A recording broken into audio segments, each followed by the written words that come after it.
Hey there, pet professionals. Ever wish you could get real-time answers to your behavior, business, or client questions from people who actually get it? Come hang out with us at the free public Pet Pro office hours. We've got Q&As, deep dives, and even a happy hour where you can meet our community and ask what it's really like to be in the program. It's totally free, super chill, and just might be the nudge you need. Grab your spot at petharmonytraining.com/experience. We can't wait to see you there. What I think is so insidious about labels is humans are really good about grabbing them when they weren't for them. Nobody has to explicitly say, you are a bad pet parent. What I see so often is the connotation. I have a lot of clients working with separation anxiety. They think that if they leave their dog and their dog has a hard time, it makes them a bad pet parent because that's the rhetoric out in the world. How could you leave your dog to have a hard time?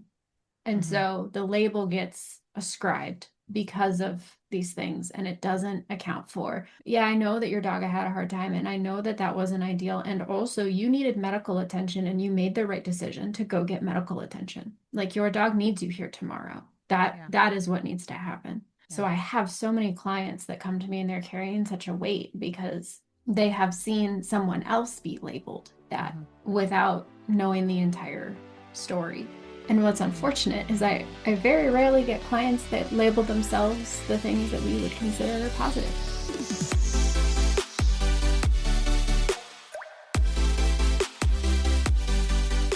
Welcome to Enrichment for the Real World, the podcast devoted to improving the quality of life of pets and their people through enrichment. We are your hosts, Allie Bender. And I'm Emily Strong. And we are here to challenge and expand your view of what enrichment is, what enrichment can be, and what enrichment can do for you and the animals in your lives. Let's get started. Thank you for joining us for today's episode of Enrichment for the Real World. And I want to thank you for rating, reviewing, and subscribing wherever you listen to podcasts. I have a question for y'all. Have you ever caught yourself saying things like, I'm a bad pet parent, or my dog's just stubborn? Those tiny phrases, they're called labels, and they can sneak into how we think, how we act, how we care for our pets, our beliefs about what is possible, what we are capable of, our pets are capable of, the people in our lives are capable of. So today we're going to dive into the world of labels, how they can be both a helpful shorthand or also a huge barrier to growth. Labels can shape how we see ourselves, our pets, our clients, our family, our neighbors, randos that pass you by on the street, which means that they can be either empowering, like calling yourself a professional trainer or calling your dog resilient, or they can box us in, making it even harder for us to see the full picture, all of the beautiful complexity of who we are and who everybody else in our life is. So by the end of this episode, you will have a pretty good idea of when labels help and when they harm, how to use sensory descriptive language instead of judgmental labels, and how to reframe labels to support growth, both for you and the learners in your care. I know that you have said this many times, Ellen, and I hardcore agree with it, even though I am the person who dives into nuance a lot. I have heard you say on more than one occasion, I am so tired of nuance. And I think that is a really important thing to bring up in the context of this conversation about labels, because the reason that we as humans gravitate towards using labels is because they make things simpler. They're shortcuts. And in a world that is really, really complicated, those shortcuts can be so nice, so helpful, just simple, easy. You just grab them because they're available. So I feel you really hard on that. My tolerance for nuance goes down when the challenges in the world go up, which is when we need the most nuance, right? Mm-hmm. That for me is very much a sign of where I am in my self-care journey, which I will say is directly correlated to this conversation, because the other day it has been bananas. 2025 has been bananas. It has been nonstop. What is happening? And like, there's in the actual collective society that we are all experiencing, and then also my own just personal life. It has been one thing after another. Mm-hmm. What is happening? And the other day I had that very own thought creep in of, I'm not a very good pet parent. Then I immediately thought, you know what? No, I feel like I'm not a very good pet parent, because those are two very different things. If I was to take an objective assessment of how my dogs are doing in time and space, there are things that we can improve on. There are things that I do see big gaps, particularly in the last couple of months. I have two senior dogs. One has ended up in the ER. The other one has some stuff going on that we got to figure out, but like, I'm so tired. Just keep it together. Thank you. And calling myself a bad pet parent is not helpful. That is negating everything that I do for my pet. But to flip it and say, I feel like I'm a bad pet parent, is just acknowledging the fact that I wish I could be doing more for my dogs right now. And like, I can't, I'm just so tired. Like deep in the bones tired. And so I think it's important that we look at those and we can use those. And I can use that as a shorthand for my partner to say, I feel like I'm a bad pet parent, to say, I'm drowning. I'm not giving an identity to myself. I'm not making a judgment of my behavior. I am just articulating, like, I wish I could do more. And when my partner is able to hear that, he is able to say, okay, what can I take off your plate? What can we swap? What might be lower taxing things for you? What are higher taxing things for me? What can we do to level the load a little bit? But I see the same thing with our clients all of the time when it comes to their own pets. I see it with mentees and their clients. I see it with other professionals who are not in our program and the way they speak about their clients on social media. I think there are a lot of times where we are going to attribute far too much to the individual and not enough to the environment. And I want to be clear, this might be a very westernized mindset, but I think Susan, Dr. Friedman, has done us a lot of good by bringing the unlabel me mindset to this field. Yeah. The way she talks about it is brilliant. And I will say that the first session of the first course was a free course called Parrot Behavior Analysis Solutions. And at that point, I was feeling really beaten down by the ways that I constantly was ending up in conflict with animals and all the various ways that I worked with animals, and how the rhetoric at the time that I was hearing over and over again is, we have to hurt them to help them. We have to make them uncomfortable to help them. And I hated it. And the first lesson was about labels. In other words, these assigning of identities, who you are as an individual, constructs, the stories that we tell ourselves about why a learner is behaving the way they are, overt behaviors, the behaviors that we can see, measure, and assess, and covert behaviors, which all labels and constructs are basically assumptions about covert behaviors based on whatever overt behaviors we're seeing. And that lesson blew my mind and also resonated so deeply with me, because it really got to the core of everything that was breaking my heart about the way that I was currently working with animals. And I think that core is that when we assign a label to a person, to a human or a non-human, like if we call a dog reactive or we call a child lazy or something like that, we stop describing what's actually happening and we're assigning an identity to them, which becomes an assumption about who they are, what they are and are not capable of, and whether or not we should even bother trying something other than what we've been trying. And that really got to the core of it, not just for the way that I was working with animals, but also the things that I felt grief about myself, and how I thought there was something profoundly wrong with me because of the labels that had been ascribed to me by other people, and how my lived experience didn't perfectly align with those labels. And so I assumed there must be something wrong with me. A brief example of this is I wrote a blog article a while back, actually now, about how everybody called me extroverted because I'm really gregarious and I talk a lot and I'm loud and all of that stuff. And so I tried to live up to that label and I kept failing hard at it. And I was like, what is wrong with me? Why am I like this? I'm an extroverted person, and then I go out and I interact with a bunch of people, and then I just have a meltdown. Like, what is wrong with me? And there was nothing wrong with me. The label was the thing that was wrong. I'm not an extrovert. I'm actually quite introverted in that I need a lot of alone time to recharge my batteries. And even though I enjoy spending time with people, it's very draining. And I didn't have the opportunity to learn that about myself and explore what actually works for me until I learned from Dr. Friedman that that label was the problem, not who I am. I was not the problem, the label was the problem. And that's just one example of how labels can be really harmful. What I think is so insidious about labels is one, humans are really good about grabbing them when they weren't for them.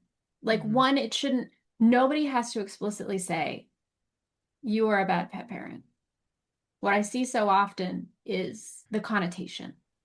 Yeah. So I have a lot of clients working with separation anxiety. They think that if they leave their dog and their dog has a hard time, it makes them a bad pet parent because that's the rhetoric out in the world. How Mhm. could you leave your dog to have a hard time? And Mhm. so the label gets ascribed because of these things, and it doesn't account for, yeah, I know that your dog had a hard time, and I know that that wasn't ideal. And also, you needed medical attention, and you made the right decision to go get medical attention. Mhm. Like your dog needs you here tomorrow. That Yeah. that is what needs to happen. So Yeah. I have so many clients that come to me and they're carrying such a weight because they have seen someone else be labeled that Mhm. without knowing the entire story. And what's Mhm. unfortunate is I very rarely get clients that label themselves the things that we would consider positive. Not that those can't be problematic in and of themselves. I say that Leica is perfect because Leica is practically perfect in every way. She might as well be Mary Poppins at Yep. this point.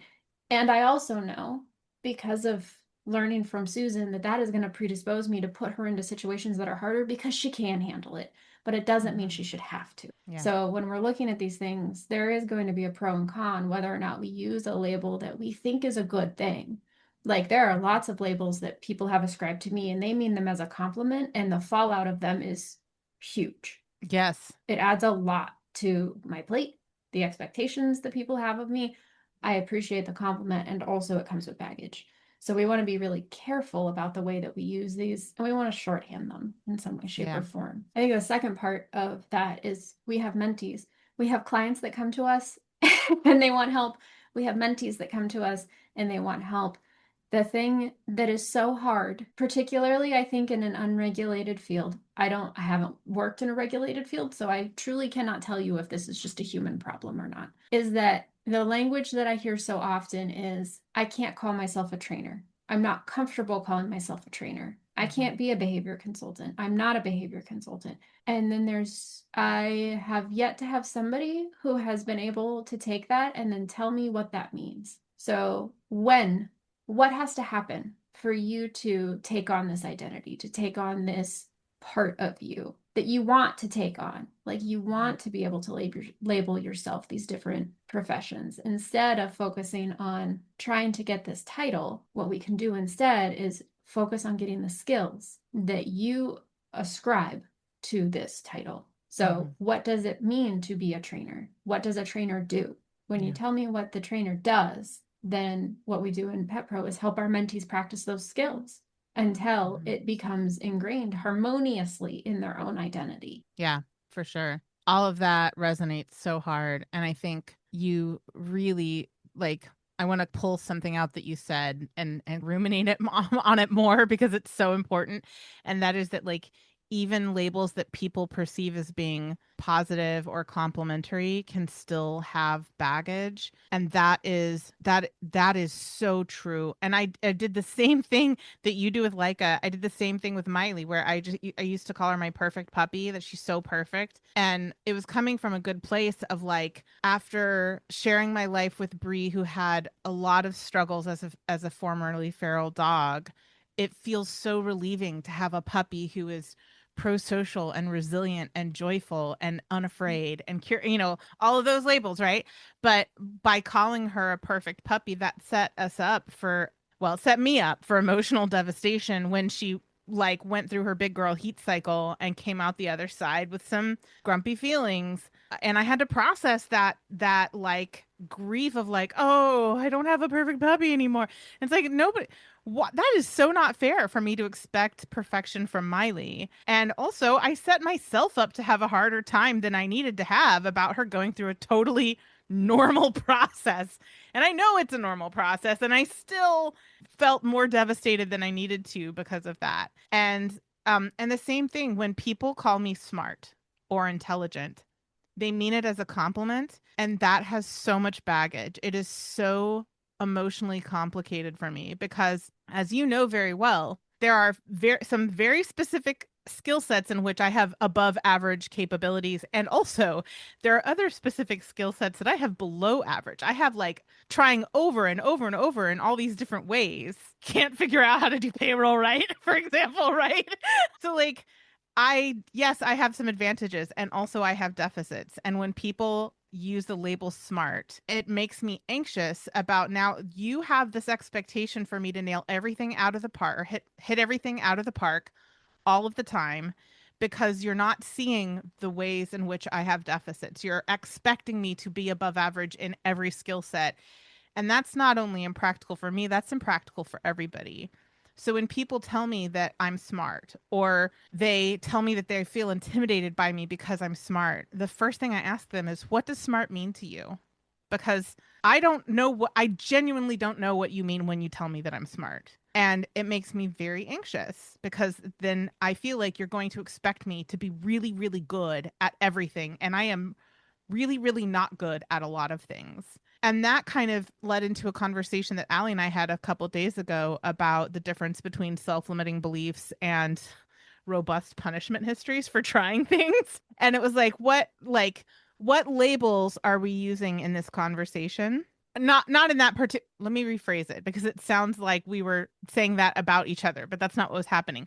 We were just talking in general about what self-limiting beliefs look like versus what a punishing learning history looks like. And the really interesting part of that conversation was, what are the labels that are being used here that are contributing to a self-limiting belief, and what are the labels that are being used to deny, trivialize, or erase a learning history filled with punishment? And how are those two things related to each other? And that felt really, really helpful to me and eye-opening to me as we were sort of like hashing this out together of what that looks like, because it helped me shift my thinking about my own beliefs about myself, and like, oh, this merits further examination of what things in my learning history are labels that I have put on myself, or that other people have put on me, that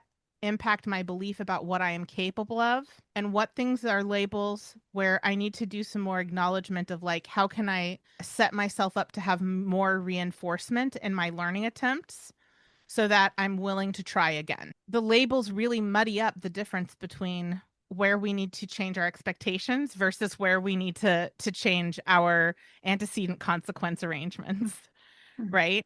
And I think that's true for everybody. It's not just, I think that's a very common thing that happens to a lot of people. That wasn't just something that Allie and I are unique in experiencing, right? Yeah. When we know something. So maybe you've never heard anybody talk about how harmful labels can be. And this is the first time you are learning about it. It's the first time you really sat with it. The first time you really thought about what that might mean for you and your pet, or you and your clients, or you and your mentor, or whatever combination of community you're in. Because in Pet Pro, I am often helping people negotiate with their own brains, trying to find a way to make it doable. We're not looking for perfection here. We're looking for doable.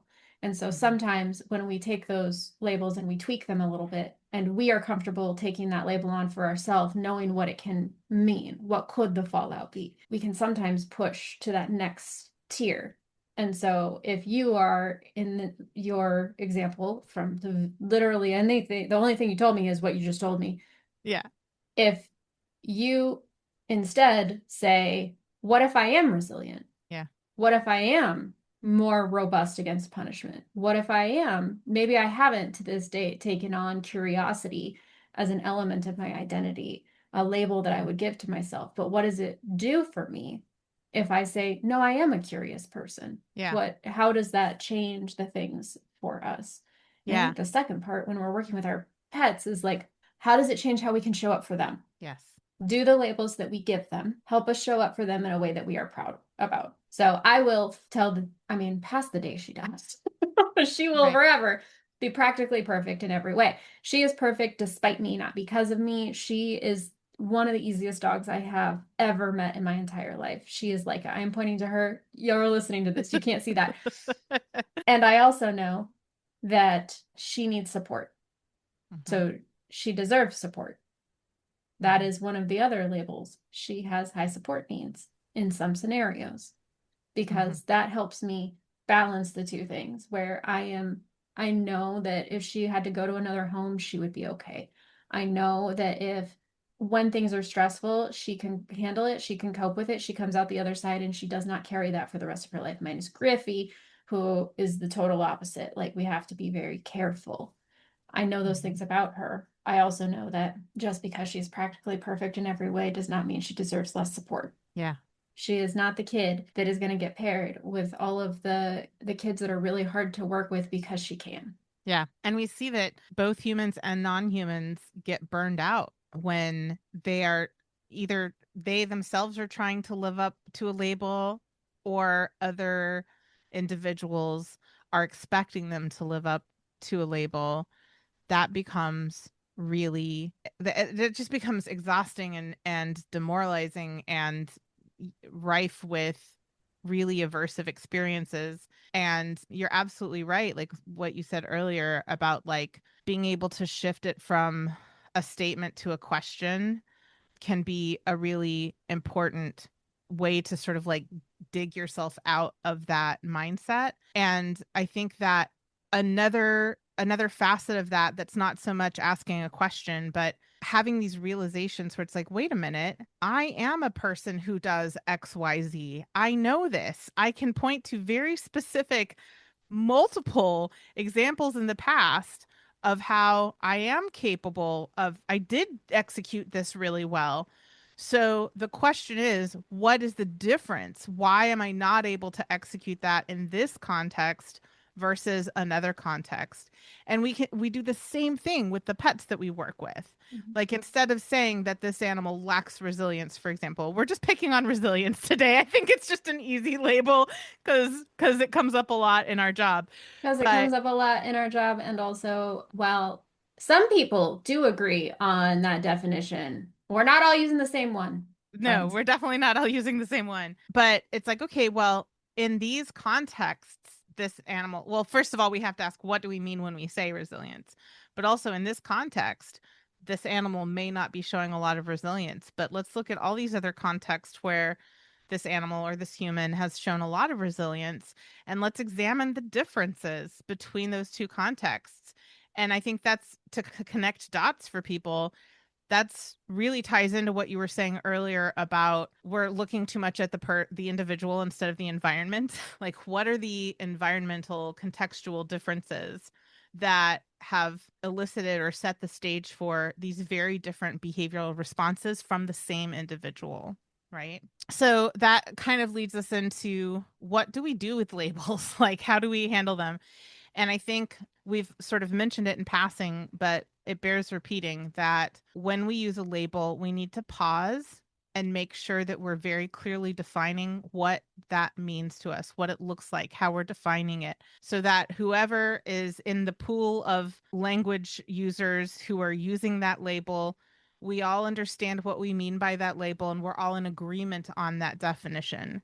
Because like you said, the one of the many problems with labels is that when we don't define them, a lot of times we're using the same word or phrase, and in our heads that means very different things from individual to individual. So that's a lot. Like I can't tell you how many times if we had $1 for every time we asked what does that look like to you, we would probably be very rich.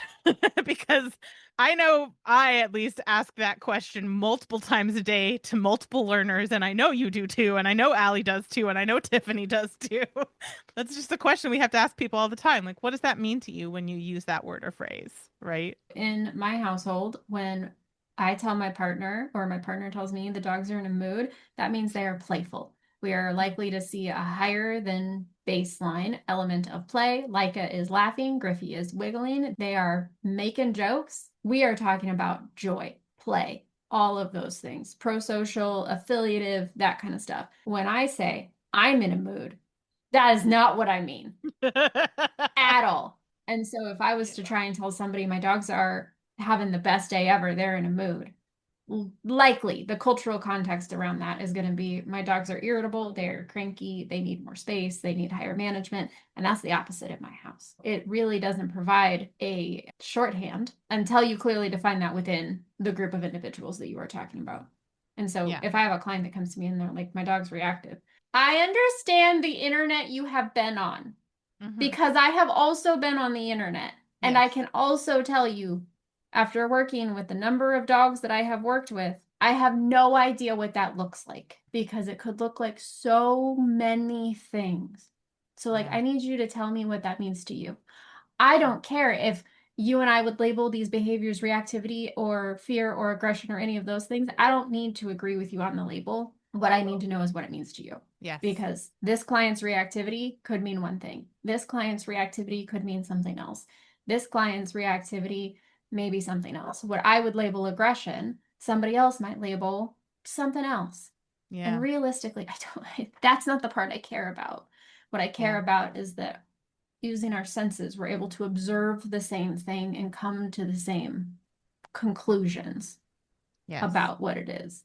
And I think that's the tricky thing. Back to working in an unregulated industry is that each of us has to define if we want to be a trainer, we want to be a behavior consultant in the current day and age in 2025. Each of us to some degree has to decide what that is for ourselves. Nobody else can tell me, yes, you are a trainer, or no, you are not.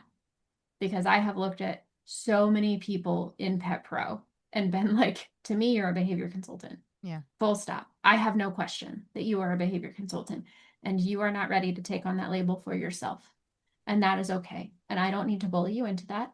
Right. So what if that is something that you want to be, your own desire, what does that look like for you? What has to happen in order for you to be like, yes, this is who I am. This is a part of me. And that process of defining what labels and constructs mean in terms of overt behaviors that we can all see and observe together, it has an obnoxious, pretentious sounding name, which is operationalization.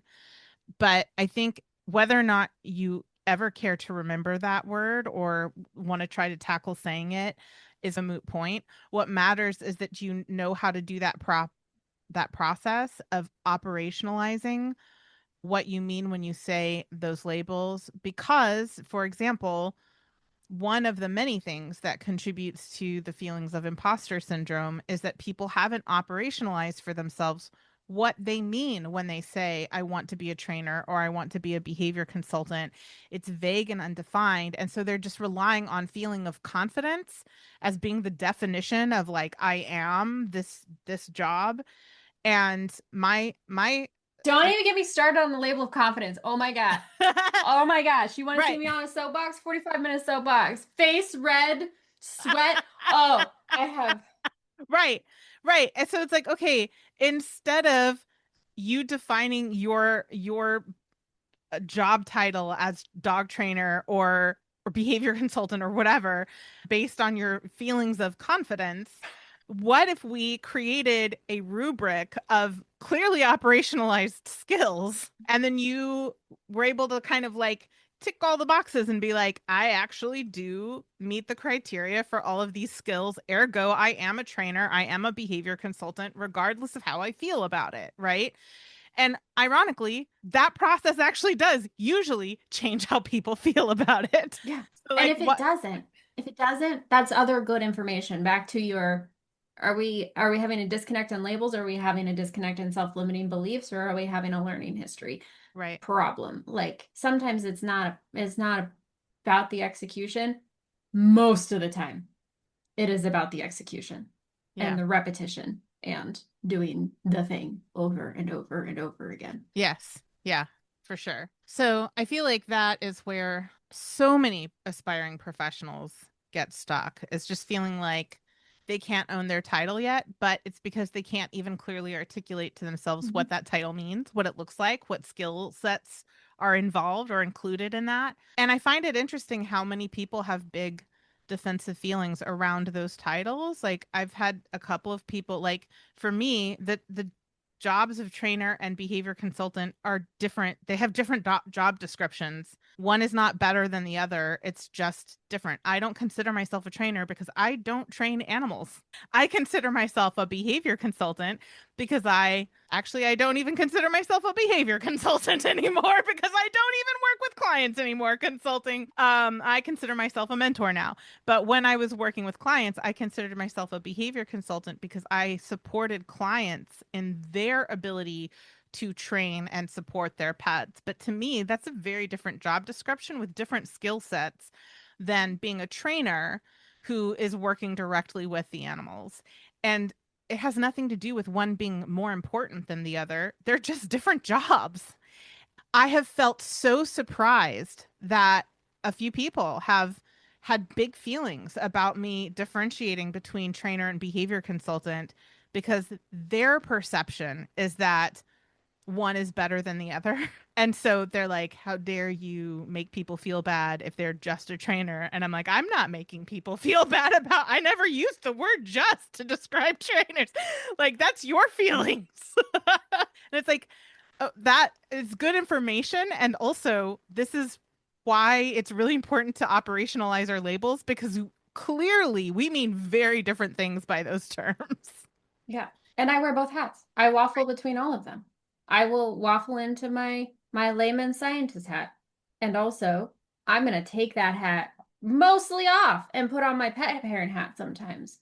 And then I'm going to take that off, and then I can put my trainer hat on, and then I can take that off and I can put my behavior consultant hat on. Because for me, the emphasis, like the number one thing I'm paying attention to in all of those hats is going to change. Yeah. And so it is important for me to be able to move through these different identities relatively smoothly, these different labels. But for me, I know when I say I'm showing up as a behavior consultant today, that I'm showing up for the familial unit. My emphasis is going to be on the pet parent. It is not going to be on the pet because I know that if I can help the pet parent, and in order to support the pet, I have to support the parent. In order to support the pet, I have to support the human. This is a non-negotiable, full stop, because that is not my dog. That is not my bird. That is not my cat. That is not mine or my responsibility. Most of my clients are not in my state. And so I have no power to directly impact that animal's quality of life. When I have my trainer hat on, I'm much more mechanical than I am when have my behavior consultant hat on. It's just a different way to view it. It's a different weight on different aspects of it, and it comes and goes with the various things. But that's also an identity I've been building for 15 years. So my labels have changed hugely over that time, and my definitions of those things have changed. And I also know that there are risks with all of those labels. Yeah, absolutely. And I think it's important to be clear that we're not saying that labels are inherently bad. They are tools, and like any tool, they can be useful if they're used in the appropriate context, if they're used well. And so another thing that I see with especially new professionals or professionals who may have been in the field for a long time but are new to these concepts of overt and covert behaviors, labels and constructs, all of that stuff, is that, and I definitely went through this phase too, of like when you first start learning about this stuff, then you're afraid to use labels or use constructs because you're like, oh God, I'm not I'm not doing a good job of like being observing overt behaviors. And it's like that's not it either. Like it's not that you should never use labels, because how unwieldy would conversations be if we didn't have any shorthands? If instead of saying, you know, this dog, I'm going to work with this dog who has aggression issues, we had to say, I'm going to go work with this dog who every time they get within 8 feet of a strange human, and also when they're having a particularly bad pain day, they will bark and lunge, and they'll bite enough to cause punctures that require stitches.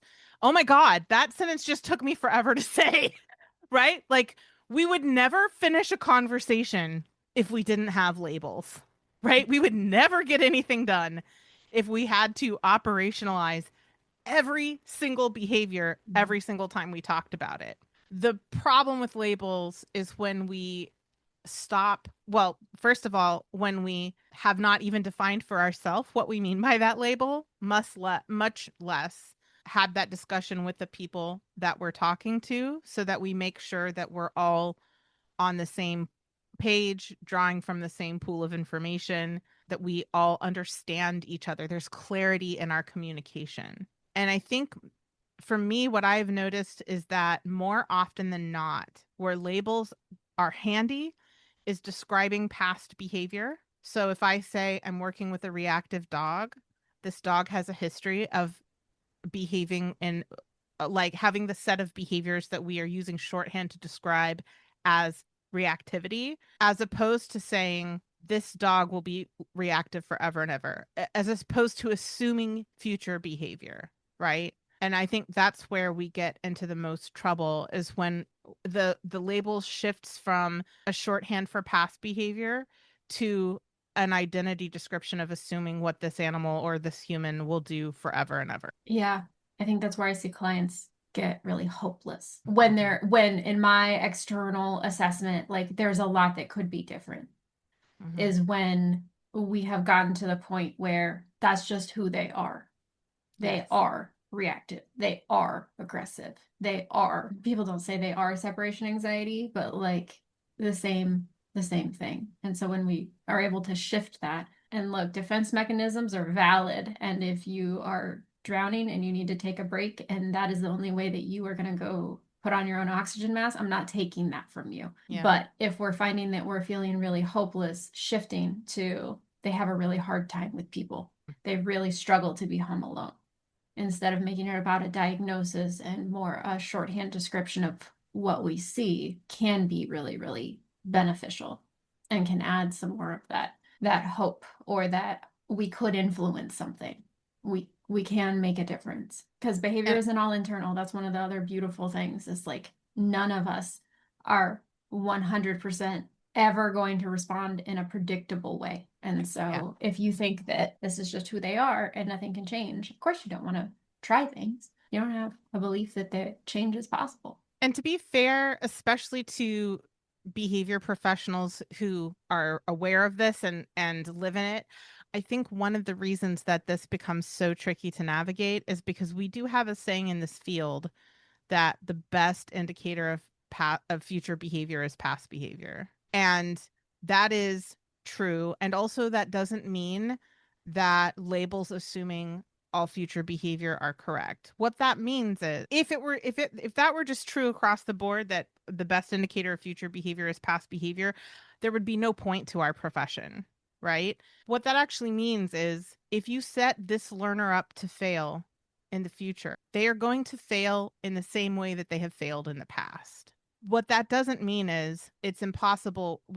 That if we change their environment and we give them skills, they will be much less likely to fail in the future, right? So that where we can influence future behavior. We can give learners skills and enrich their lives and meet their needs so that they aren't put in those situations anymore moving forward. And that is how we can be effective. And that is where the labels do become self-limiting beliefs, because you're not giving yourself or your learner the opportunity to gain those skills and make those environmental changes and make sure their needs are met. But at the same time, we have to be aware that if we ever put them in that situation again of deprivation, desperation, high chronic stress, it is reasonable to assume, or it is very likely, that when they fail, they'll fail in the same way they failed in the past. And so I think that's the balance. Talking about like nuance and wishing things were simple, that's an incredibly nuanced discussion. And yet it's a really important one for behavior professionals to wrap their heads around, because this is how we strike that balance between understanding what our goals are and what is realistic, while not slapping a bunch of labels that can be really limiting and restrictive and unfair onto a learner. To change behavior, we have to change conditions. And one of the conditions we can change is how we are approaching the situation. It can make a big difference. Yeah, for sure. So what does this look like? How do we apply this in real life? For pet parents, Start describing what you see instead of what you judge. So, for example, instead of saying my dog is anxious, you can try my dog pants and paces when I grab the keys. You're giving yourself that extra context and you're really describing what you mean by the label anxious. Or instead of saying I'm a bad pet parent or a bad trainer or whatever it is that we think of ourselves, try I am learning what works for my dog. For pet professionals, I think it's a good idea to audit your own labels, both the ones that you give to your clients and the ones that you give to yourself. I would say also the ones that you give to your clients' pets. All of the labels that you regularly use in your practice, take the time to operationalize those labels and very clearly define what you mean by those terms. I think that is a really good practice for anybody in this profession. So what this might look like, identify one label you've been using about your pet or yourself. Leica, practically perfect in every way. Write a descriptive sentence instead. So Leica will go to any number of locations, hop in the car, laughs. Dogs laugh, y'all. This is not, I'm not just making this up. Yeah. Dogs laugh. This is a behavior. She will laugh. She will greet people with a loose, wiggly body. She will come in and investigate and turn to the side and see curve for them and then walk away. She will sniff the ground.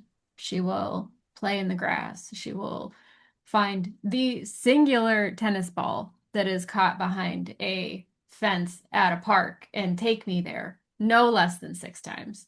That is what practically perfect looks like in one type of context for her. And then notice how it changes your understanding about her. So I know that she is practically perfect in every way for me and my life and the way that we live and navigate things together. I also know that she deserves to have somebody who supports her when things are stressful.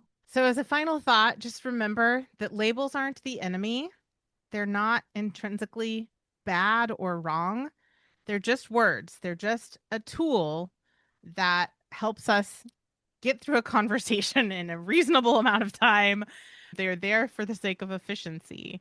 But the more descriptive and flexible we can be, the more compassionate we become, and also the more hopeful we become, the more we are able to clearly see a path forward instead of assuming that this is how it's always going to be because that's just who they are or that's just how I am. And for behavior professionals, if you are just struggle busing with imposter syndrome, we help you close the gap between where you currently are and where you want to be.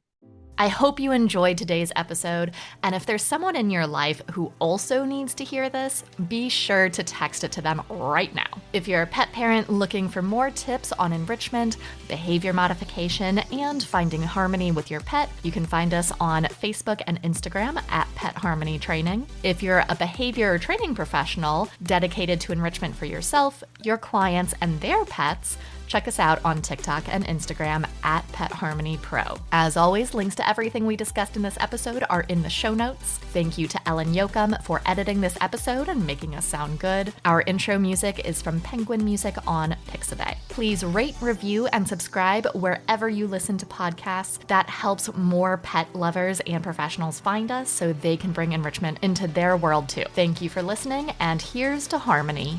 That's a label. Poor choices. Putting ourselves into scenarios where we're going to get hurt.